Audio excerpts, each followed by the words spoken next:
À la Martinique, il y avait un institut Pasteur, comme dans beaucoup d'autres départements d'outre-mer, dans la Guyane, la Guadeloupe, mais aussi comme dans beaucoup de pays colonisés ou étrangers, comme l'Iran par exemple. Il s'agissait là véritablement de continuité dans l'esprit de Pasteur. N'oublions pas que Pasteur a été de ceux qui ont dit « je fais des découvertes, je les mets au service de toute l'humanité », donc il ne brevetait rien. Et évidemment, ça posait des problèmes financiers par la suite, mais ça a été, jusqu'au BCG par la suite et tout cela, la tradition de l'Institut Pasteur, il travaille pour l'humanité, donc il fallait aussi le diffuser ailleurs et se sont installés divers instituts Pasteur. Certains ont une lecture colonialiste actuelle de cela, mais ça répond beaucoup plus à mon sens, à un biais du regard qu'un regard complet. Il peut y avoir une situation coloniale qui est déterminée par des déterminants non colonisateurs, mais qui est vécue comme telle ou qui a des conséquences parfois involontaires comme telles, et notamment dans les pires des conséquences involontaires de la colonisation, c'est la substitution qui empêche la montée des élites locales. Ça n'a jamais été le cas de l'Institut Pasteur, qui a toujours eu des membres locaux importants dans ses postes. Alors, donc j'arrive à l'Institut Pasteur, il était dirigé par un personnage assez étonnant, qui depuis a laissé des traces maintenant dans sa ville natale, qui par hasard est celle de Prades, rendue célèbre par notre Premier ministre, à sa rue, à la Martinique, il a sa statue, c'était Étienne Montestruc. Étienne Montestruc avait été médecin militaire, et il faisait partie de l'équipe de Jameau qui avait lutté avec succès contre la maladie du sommeil en Afrique centrale. Il en avait gardé un souvenir de militant de la lutte contre les maladies infectieuses, et notamment contre les parasitoses, et il y avait dévolu sa vie. Et Étienne Montestruc ensuite était venu à la Martinique, où il a fondé l'Institut Pasteur en 1933. Et de là, il en est devenu le directeur, et quand moi je suis arrivé en 1960, il était toujours le directeur de l'Institut Pasteur, et il avait comme adjoint un chef de laboratoire auquel j'ai succédé, et j'avais donc la responsabilité de tout le laboratoire d'analyse et de recherche microbiologique et sérologique. Ce qui, quand on a 26 ans, est d'une douzaine de laboratoires antillais sous les yeux, alors qu'on ne connaît pas grand-chose ni aux Antilles, etc., faisait que j'essayais d'affirmer mon autorité par cette espèce de morgue du chef, ce qui m'a valu peu de temps après l'accusation de racisme par mes employés, car à la Martinique, on interprète toute distance comme du racisme. D'ailleurs, Montestruc, au contraire, il abolissait tellement des distances qu'il avait très souvent la main sur les fesses de ses employés et qui gloussait beaucoup plus qu'elle ne protestait, je dois dire. Alors, j'ai appris à travers ça, par ce premier choc, parce que je dirais que le racisme était véritablement quelque chose qui n'était pas conscient, qui ne m'était pas présent. Dans ma famille, même, mon père avait beaucoup de travaux avec l'Afrique du Nord, notamment des clients juifs d'Afrique du Nord, qui s'appelaient Félous, Boulaka, Chouraki, Ghanem et compagnie, et je n'ai jamais perçu autrement qu'ils ont une autre religion, et puis ça va. Et du coup, être accusé de racisme m'avait beaucoup choqué, mais j'ai compris que dans une société comme la Martinique, et ensuite je me suis attaché à essayer d'en comprendre les fondements, la différence de race visible, apparente, blanc-noir, était un mécanisme d'interprétation de quantité de phénomènes qui n'étaient pas liés à elle ou qui parfois y étaient liés, mais qui étaient omniprésents, alors que dans mon esprit, j'avais une cécité à cette question. Et donc, ça fait partie de ces nombreux traumatismes que l'on vit et qui sont autant d'ouverture des yeux, si on sait avoir les yeux. Évidemment, on peut essayer d'ouvrir des yeux là où il n'y a pas Dieu, et ça ne sert à rien. L'individu se sent blessé, se rebelle, devient agressif, et au lieu d'avoir une ouverture des yeux, on a des conflits. J'ai toujours essayé de faire naître des yeux chaque fois qu'on me tapait, et au lieu du choc, d'essayer de voir comment pouvait émerger un autre regard. Parfois, ça me transformait en imbécile, en victime idiote, mais souvent, ça a été une leçon et aussi un très fort mécanisme de contact par le rôle que joue l'empathie dans toute relation humaine, mais encore plus lorsque cette relation est marquée par un inconscient conflit culturel, inconscient souvent, mais réel sur des détails, des façons de manger, des façons de mourir, des façons de vivre, que chacun considère comme normes et qu'il voit chez l'autre comme une agression à ses propres normes. Alors, cela dit, la Martinique, d'abord ça a été ça pour moi, mais en même temps ça a été, quand on revient de quelques mois en Afrique, une espèce de choc déconcertant. Je m'attendais à voir des choses un peu comme en Afrique, et la première chose que j'ai vue le lendemain de mon arrivée, c'était une course de vélo encadrée par des gendarmes, et je me suis dit, tous ces kilomètres pour voir une course de vélo encadrée par des gendarmes au bord d'une route nationale, c'était un peu déconcertant. Mais ceci, c'était justement, et ça c'est un point important, le visage que les Antilles et beaucoup de pays de plus en plus présentent à celui qui arrive de l'extérieur, présentent au tourisme, pendant que, devenus une sorte de Janus, elles ont un autre visage tourné vers une autre dimension, visage par lequel se font exprimer des valeurs et qu'on ne franchit pas. Et j'ai compris peu à peu qu'il fallait que je passe de celui qui regarde l'un des visages à celui qui devient familier de l'autre. Et cette familiarité, ce n'est pas cette quête de l'autre dont on fait tout un plat, c'était véritablement entrer dans un cercle d'empathie qui fait que spontanément, cet autre visage, on le tourne vers vous et l'autre, on le laisse pour l'extérieur. Alors, j'ai compris, et ça, c'est une des premières leçons humaines de la Martinique. Mais j'avais aussi des leçons scientifiques. Il se trouve que lorsque j'avais soutenu mon dernier diplôme pour la licence, un professeur de physiologie qui faisait les choses sur les variations physiologiques humaines m'a dit « vous devriez faire une thèse de doctorat ». D'abord, je ne voyais pas très bien, et puis je me suis dit « pourquoi pas ». Et comme j'étais médecin, que j'avais fait surtout des sciences, ma licence en sciences comprenait de la biologie, de la physiologie, de la chimie, etc. L'idée était que je vais faire une thèse d'anthropologie biologique. On n'appelait pas ça l'anthropologie biologique, mais l'anthropologie physique. Et c'était en continuité avec les études des squelettes, et avec l'anthropologie physique coordonnée à l'époque par Valois, grand patron d'une paléontologie, qui avait, pendant la guerre, flirté avec Madame Schwidetzky, qui est responsable de l'Institut qui, en Allemagne, classait biologiquement les Juifs et les autres. Donc c'était une anthropologie physique qui, pour dire déjà, avait quand même une odeur de putréfaction inquiétante. On n'avait pas envie de se laisser contaminer. Mais par ailleurs, je me disais aussi, les sociétés humaines et les populations humaines méritent d'être comprises et analysées en tant que telles. Ce n'est pas une question ni de valeur ni d'idéologie, c'est un problème. Je ne comprends pas la Martinique. Je ne comprends pas les Martiniquais, je vais d'abord commencer à faire ça. Alors j'ai dit, je vais commencer par la biologie. Et à cette époque aussi, c'était relativement facile. Le médecin militaire du coin s'était mis d'accord avec le directeur de l'Institut Pasteur et je pouvais faire venir régulièrement quelques jeunes gens d'une tranche d'âge bien donnée sur lesquels je faisais pratiquer, il fallait leur accord, mais un accord purement verbal, des mensurations, etc., des examens sanguins et tout ce qui permettait de faire pour chacun d'eux une fiche. Remarquez, tout ça a été bien toléré. J'ai fait ensuite en Israël la même chose et ça, pour l'UNESCO et ça a très bien passé aussi. à condition qu'on explique aux gens pourquoi on le fait.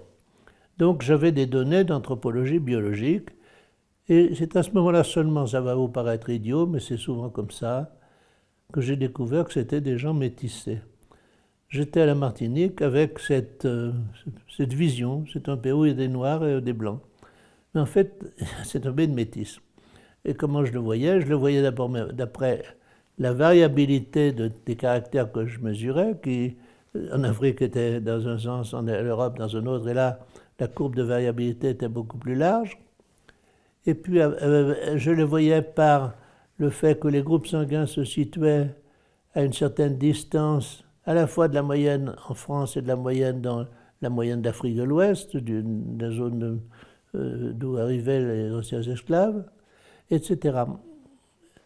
Et à ce moment-là, c'est fait, et je le dis parce que ça a eu une certaine importance pour moi et pour un certain nombre de ceux qui étaient mes élèves, c'est que je me suis rendu compte que ce métissage n'était pas un croisement neutre entre deux chiens qui se rencontrent dans la rue, qu'il était socialement coordonné. Il se faisait au sein d'une société dans laquelle il y avait des blancs, des noirs initialement, et dans lequel se faisaient les échanges génétiques qui étaient coordonnés et canalisés par cette société. Les blancs avaient fait des enfants aux noirs, mais leurs enfants restaient dans le milieu des noirs, ils étaient des métis.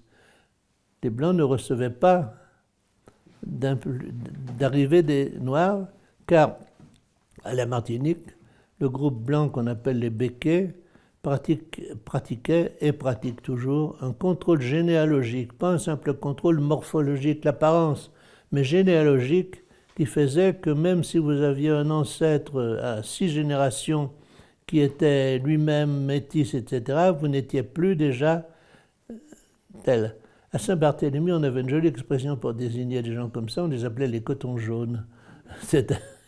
Et à Barbade, les tout blancs, qui sont plus rares, on les appelle les redlegs, les gens qui ont les jambes rouges.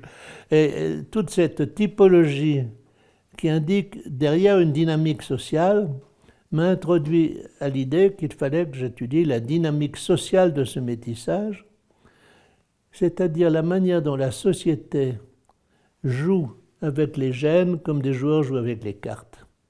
C'est-à-dire que là, les gènes sont passifs et l'acteur, c'est l'acteur social, avec ses normes, avec ses règles, avec ses interdits, avec ses permissions, avec ses barrières génétiques qui ne sont pas des barrières géographiques comme chez les animaux, mais des barrières sociales, culturelles. Et donc, il y avait une dynamique sociale du biologique qui m'a amené à faire un article qui a eu un certain retentissement à l'époque dans l'homme que j'ai appelé du social et biologique. J'en ai toujours voulu Lévi-Strauss de le paraphraser dans un endroit et de me mentionner sur autre chose parce qu'il était comme ça, gentil mais habile. Et ensuite, ça a transformé mon regard. Je me suis dit, mais à ce moment-là, c'est la société complète qu'il faut que je... Parce que ces barrières que je vois, elles s'édifient sur quelque chose. Et alors là, ça m'a amené à essayer de comprendre cette société, le système de la plantation, et là, à faire tout un travail qui a duré très longtemps, à la Martinique et ailleurs, sur la structuration des rapports. C'est parti de la structuration des rapports génétiques pour être la structuration des rapports sociaux, pour devenir finalement l'édification d'une civilisation particulière. Et il y avait donc ce cœur de la vie sociale, la plantation, c'est-à-dire des maîtres, des esclaves, un lieu de production qui, comme l'a bien montré Sibyamine, ça a été une des premières incarnations, des premières réalisations d'un système capitaliste, où littéralement on investit, avec toutes les conséquences d'un système capitaliste, c'est qu'à mesure que les progrès techniques se développaient, les unités de production entraient en conflit les unes avec les autres, les plus faibles étaient rachetées ou saisies par les plus grosses, on aboutissait à une concentration, comme on l'a vu dans d'autres domaines. Et c'est ce qui s'est passé dans les plantations aux Antilles, puis par la suite à l'île Maurice, à la Réunion, etc. Alors j'avais donc tout un système qui était un long travail. Alors c'est là que j'ai eu la chance de rencontrer un groupe d'anthropologues américains qui venaient faire leur thèse à la Martinique. C'était l'élève de l'université de Columbia. Ils étaient conduits par un de leurs professeurs qui est un homme très célèbre dans un autre domaine, c'est-à-dire l'anthropologie des Andes, John Murrah. Et John Murrah, j'ai pu le rencontrer longuement sur ce sujet-là. Et ses élèves, il y avait Guy Dubreuil, jeune Québécois, il y avait Marianne Kayson-Mann, il y avait Michael Horowitz, qui est devenu un africaniste assez important aux États-Unis. Et ils ont fait leur thèse sur la Martinique. Horowitz avait fait sa thèse sur Mornevert, un petit village, et il a appelé ça d'un autre nom, mais ça a été publié. Et Guy Dubreuil travaillait sur un quartier de la Martinique aussi, du village du Robert. Je me suis entretenu avec eux et en même temps, j'ai rendu compte que l'anthropologie en tant que telle, en tant que travail à plein temps, c'était bien attirant et que je m'y sentirais beaucoup plus heureux que d'avoir à faire des séries de vaccinations, quantité de dosage, la tenue d'un centre de transfusion sanguine, des analyses biologiques, un groupe de laborantins à contrôler, y compris leurs conflits entre eux, etc. Et la férule d'Étienne Montestruc, qui était quand même resté médecin militaire, avec tout ce que ça impliquait dans les rapports hiérarchiques, derrière cette chaleur impitoyable des gens cordiaux qui ne vous pardonnent rien. Alors, avec ça, je me suis dit, je veux devenir anthropologue. Et du coup, en même temps, je m'étais intéressé à d'autres aspects de la vie sociale. Et lorsque je suis parti pour la Martinique, j'avais demandé à le roi Gourand, avec lequel j'étais déjà assez bien. C'était pendant la période où on allait à Arcis-sur-Cure s'initier aux fouilles archéologiques, aux fouilles préhistoriques. Je lui ai dit, je vais partir pour la Martinique et j'aimerais y faire un travail ethnologique aussi. Qu'est-ce que vous me conseillez? Il me dit, qu'est-ce qui vous intéresse? La technologie, la sociologie, la religion. J'ai dit la religion. Il m'a dit, vous savez, commencez pas par ça. Regardez les pêcheurs, travaillez sur les techniques de pêche. Au passage, vous saurez des choses sur leur religion. Mais si vous les abordez directement, vous ne saurez rien. J'ai suivi le contexte et j'ai fait l'équivalent d'un mémoire de maîtrise sur les techniques de pêche à la Martinique. J'ai fait à la Martinique une exposition dans le musée local sur la pêche, ses techniques, son vocabulaire, etc. Effectivement, à travers ça, j'ai pu pénétrer dans quantité de choses. Et puis, j'avais toujours été intéressé par l'Inde. Dans les lectures de ma jeunesse, il y avait Aurobindo, il y avait Ramakrishna, il y avait les livres de Romain Rolland, etc. J'avais aussi une correspondance avec un homme un peu oublié qui s'appelait Lanza del Vasto, qui avait, je cherche vainement ses lettres ici, je ne sais plus ce que j'en ai fait. Et tout ça m'attirait pour l'Inde. Et quand on m'a dit qu'à la Martinique, il y avait des descendants d'Indiens, j'ai été voir. Et puis, les Européens y allaient parce que certains jours, ils faisaient une cérémonie où ils sacrifiaient des moutons. Ah, c'était curieux, c'était spectaculaire. Oh là là, quelle horreur, madame. Ces gens-là sont encore des sauvages. Ou alors, regardez ça, la beauté de... Alors, j'y suis allé et, ne sachant comment faire pour m'en approcher, j'ai demandé à un ami blanc créole, Raoul de Paz, qui était le propriétaire d'une grande propriété là-bas, qui s'appelait Moulin-l'Étang, sur lequel il y avait un temple indien, s'il pouvait me présenter, m'introduire. Il m'a dit oui, et il m'a fait connaître un des commandeurs, c'est-à-dire ceux qui sont les chefs d'équipe dans les champs de ces équipes, qui s'appelait Joseph Tangamin, qui était surnommé Zoiseau, et qui était en fait le dernier grand tamoulophone de la Martinique, coordonnateur de cérémonies indiennes et tout cela. Et nous avons monté l'idée de faire un film sur la question, et dans le lieu de Moulin-l'Étang, et par ailleurs lors d'une cérémonie qui se déroulait ailleurs dans le village de Basse-Pointe, j'ai pu faire un film avec deux collègues, Marcel Faure et Marcel Ponsincombe, que j'ai appelé « Offrande aux dieux exilés ». « Dieux exilés » est une expression que j'avais trouvée dans Roger Bastide, dans son livre sur les religions africaines au Brésil, qui sont aussi des cultes de Dieu en exil. Et ce film d'une vingtaine de minutes, je l'ai amené... Alors, par la suite, j'en parlerai. Alors, Donc j'étais avec ça et je tâtonnais pour essayer de devenir ethnologue. Le roi Gourand auquel j'en parle me dit ben, il faut entrer au CNRS. Je dis oui, mais comment je peux faire? Ben, il faut déposer une candidature et un prochain voyage en France, faire des visites. Alors j'ai fait ça, j'ai déposé ma candidature et j'ai rendu visite aux membres de la commission. C'était le roi Gourand, Georges-Henri Rivière, Germaine Déterlin, Claude Lévi-Strauss. Je me souviens de ce pauvre Lévi-Strauss hébergé dans un bâtiment dépendant de l'UNESCO, travaillait pour l'UNESCO, dit je ne sais pas ce que je vais pouvoir faire en France, je ne vois pas bien, mais je voudrais quand même y rester. L'école des hautes études me propose quelque chose. Bon, ben, de toute façon, ça, il a heureusement connu autre chose. Et alors, ensuite, j'ai été élu au CNRS, avec comme patron Georges-Henri Rivière, qui est un homme qui a eu beaucoup d'importance. Il y a eu récemment une longue exposition sur lui au Mucem à Marseille, et André Leroi-Gourand. Sauf qu'à ce moment-là, j'en avais déjà aussi parlé, je lançais des ballons d'exploration dans toutes les directions, j'en avais aussi parlé aux Américains et à Dubreuil. Et un jour, Dubreuil me dit, écoutez, c'est possible, il allait repartir au Québec, est-ce que ça vous intéresserait de venir voir à Montréal et tout? Je lui dis, bah oui. Et quelque temps après, je reçois une lettre me proposant de venir à l'Université de Montréal pour assurer un poste d'assistant professeur en anthropologie. Hésitation.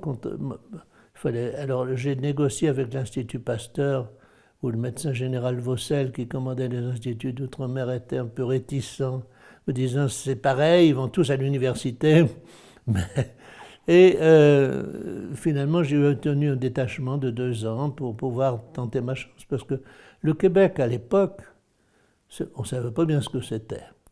L'Université de Montréal, c'est ce que j'ai dit au doyen Philippe Garry quand je suis arrivé, moi je ne savais pas si c'était une vraie université ou un petit collège qui prenait le nom d'université. On ne savait rien, ça ne rayonnait pas du tout. Le Québec, c'était pour les Français un œil mort. Si mon père, d'origine normande, se souvenait qu'il y avait des ancêtres qui étaient partis en Amérique, au Canada. C'était tout ce dont j'avais jamais entendu parler. Donc, la Martinique, ça a été une expérience importante, l'amorce de ce qui est devenu après une arborescence de recherche dans des directions différentes et variées, car j'ai jamais voulu être un spécialiste et je ne veux pas non plus être considéré comme un anthropologue. On est soi-même, on est un auteur, et puis on est un auteur qui a fait un certain nombre de choses dans sa vie. On a fait des livres et des enfants, on a fait des maisons et des voyages. Et c'est tout ça qui nous construit. Alors, à partir de là, je pense qu'il serait bon de voir comment, en coopération, en convivialité avec moi, s'est fait un certain développement de pensée qui, cette fois, a pu essaimer vers d'autres.